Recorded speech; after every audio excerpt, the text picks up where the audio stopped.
First up on the list for this month, we have The Housemaid by Freida McFadden. This follows the story of Millie, a live-in housemaid for the Winchesters, who does her best to ignore all of the little things about the seemingly perfect family that just feel a little bit off to her. She tries not to dig too deeply into what secrets they may be hiding because she has secrets of her own that she doesn't want revealed either.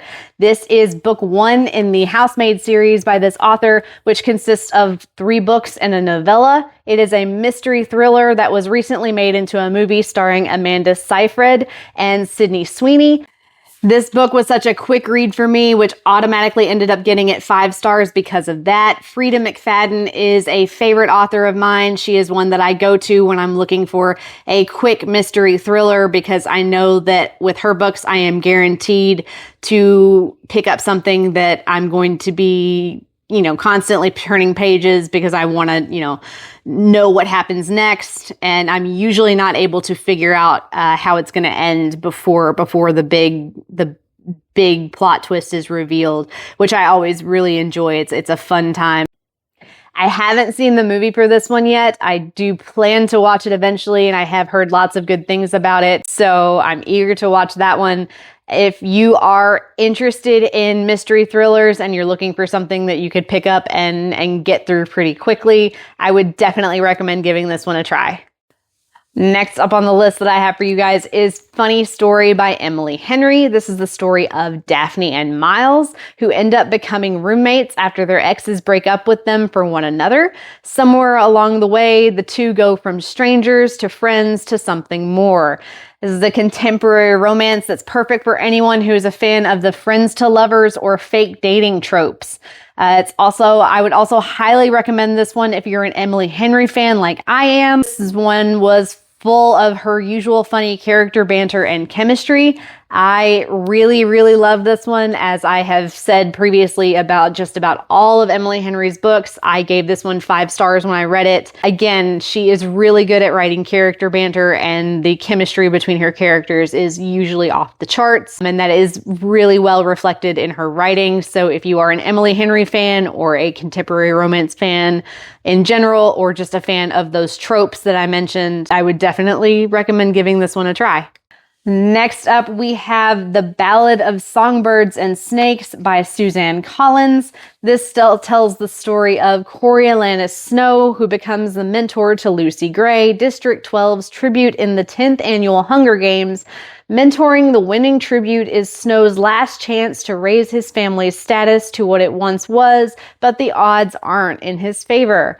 This is a prequel to the Hunger Games trilogy. They did make it into a movie, though, as is usually the case, the book was much better. I did enjoy this book. I gave it 5 stars when I read it. Suzanne Collins is a fantastic author, and it was great to be able to jump back into the Hunger Games world with this one.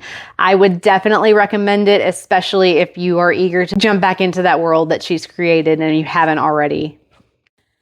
Got another one by Suzanne Collins for you. This is Sunrise on the Reaping by Suzanne Collins. This is the story of Hamish Abernathy, who's chosen to compete in the 50th annual Hunger Games, along with twice as many tributes from the districts in honor of the quarter quell of the games.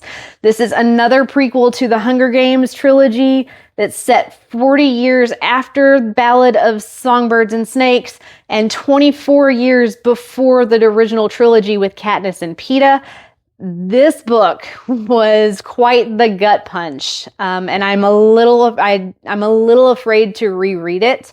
I gave it 5 stars when I did read it because it was just such a fantastic book, and I do plan to reread it because they are coming out with a movie of this one as well that's supposed to come out in November of 2026, and I'm very, very excited for that one, because the cast for this particular movie looks amazing. So I am planning to reread this one, even though I know it will probably wreck me even more the second time through.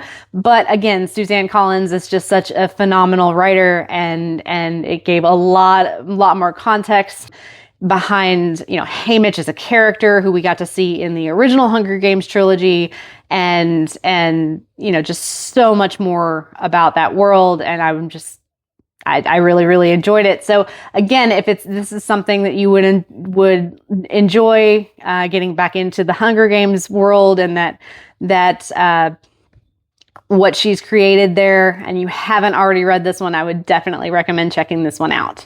Next up for you guys, I have Assistant to the Villain by Hannah Nicole Maehrer. This is the story of Evie Sage, who accepts the job as the villain of Renadon's assistant and ends up having to help solve the mystery of who is trying to ruin his empire from the inside, all while trying not to act on her growing attraction to her boss.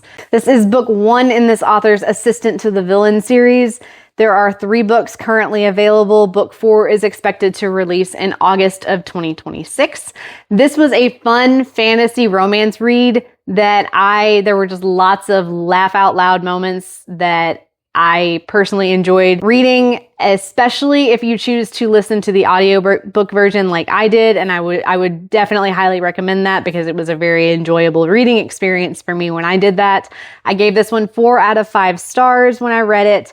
I immediately picked up the next book in the series and flew through that one, got to book 3, thought book 3 was going to be the end of the series, and was a little frustrated to find out that that's not the end of the series. She ended it on a cliffhanger, and I had to wait for book 4 to come out. So I am eagerly awaiting the release of book 4. But if you are looking for a funny fantasy romance series to read, I would definitely recommend checking this one out. And that's all that I have for you guys as far as books that I have read on this list.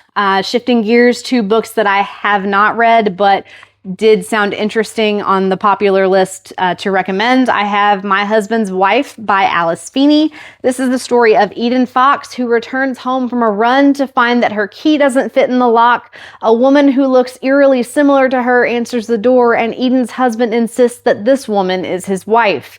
I am currently on hold for this one already, so it's already on my TBR. I listened to an excerpt of this after finishing His and Hers by this author, which I've covered briefly before if you've seen some of my previous videos, and I was instantly hooked after hearing this excerpt. I'm a fan of this author after only reading one of her books, because she's another one that was just very easy. It was very easy to just keep turning pages to try and find out what happens next and solve the mystery. So I would recommend checking her out if you enjoy a good mystery thriller and are interested in something like that. And if this one sounds at all interesting to you like it did to me, I would definitely look into checking it out. Next, we have The Invisible Life of Addie LaRue by V.E. Schwab.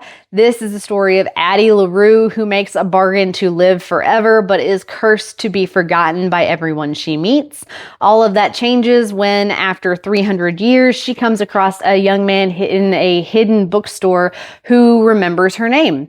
I have heard good things about this book from lots of other readers, and I'm a fan of this author in general, so the premise sounds very interesting, and I'm definitely going to have to check this one out. So it did get added to my TBR, like I need more. But if it sounds interesting to you and it's something you would be interested in, I would definitely recommend checking it out. Got another one here for you that's already on my hold shelf. This is The Astral Library by Kate Quinn.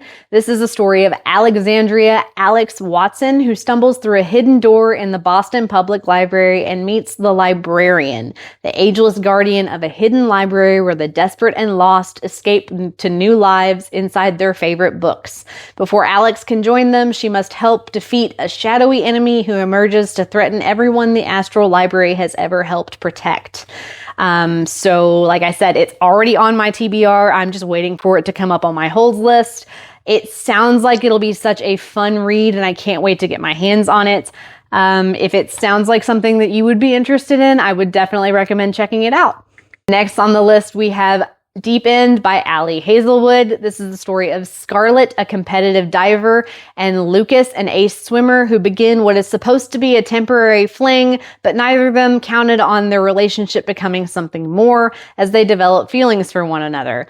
This one has been on my TBR for a while, but I just haven't gotten to it. I expect that I'll enjoy it because I'm an Ali Hazelwood fan, but it might also be good for anyone who is a sports romance fan. So if that's something that interests you, I would definitely recommend checking that out as well. The last book that I have for you guys on the list is The Nightingale by Kristin Hannah. This is the story of two sisters, Vienne and Isabelle, in World War II France. And it tells of their struggles to survive and overcome the challenges that they both face in German-occupied, war-torn France. I have had this author recommended to me very often, and I know others who have read and loved her books, especially recently. So this is one that I definitely want to try out. This could be good for fans of historical fiction, or especially with books set in the World War II era. So if that sounds like anything up your alley, I would definitely recommend checking this one out. And that is all that I have for you guys in today's video for popular titles in March on Libby. If you happen to miss my previous videos for popular titles on Libby, you can catch those here. But since I have done a couple of these now, I thought it might be helpful to kind of show you guys where I'm getting these titles on the app and kind of how I'm filtering those. So yeah, let's just take a look. All right, everybody, so this is the Libby app, and then I'm just going to show you how I go about sorting for these popular lists that I give you guys. So this opens up on my shelf, and then I'm going to go over to my library catalog page over here. And then what I'll do is hit this popular tab up here on the filter, and it's going to take me to what's popular on my library. And it's filtered by popularity, and you can hit these three lines over here and it will bring up a bigger filter selection. You can filter by format, which is what I usually do, and I pick audiobooks and books just to give me a bigger selection. And then I will hit this show 1000 titles, which is what it shows me once I filter those. And then I just scroll through and just kind of pick what titles look interesting. Again, I try to pick things that I have read and kind of give you my feedback on and my personal recommendations for, and then I also try to pick things that look interesting to me that I think I would like to read, and just that other, like a variety of readers would like to read, to give you guys kind of a mix. But that is kind of how I go about picking these lists. So I hope that was helpful for you guys to see that on the app and see how it looks to filter searches on the Libby app and be able to tailor your searches that way. I do want to put the same disclaimer I've put out in the past before of what you're seeing on my specific app might differ as far as like the selection, just based on, you know, what your library system offers versus what my library system offers. And that is the same for like what titles that I select may not necessarily be available to you in your library system's offerings of Libby compared to mine. So just, I always want to make sure that everybody's aware of that like if you find something in one of my videos that's maybe not available on your version of Libby, hopefully there's still a way for you, if you find a title that you're interested in, there's still a way for you to get access to it, to read it, if it's not on Libby through your library system. But I do just still want to kind of put that out there. If you saw anything in this video that you have either already read or are interested in reading and you have thoughts on it either way, please feel free to share those in the comments with me. I am always looking forward to talking to you guys about books, whether you've read them and enjoyed them, or read them and didn't like them, or are looking forward to reading them and have added them to your TBR like I have. I'm always looking forward to hearing what your thoughts are, so please share those with me. For those of you interested in finding out what's next on the channel, be sure to be on the lookout for my review of A Land So Wide by Erin A. Craig.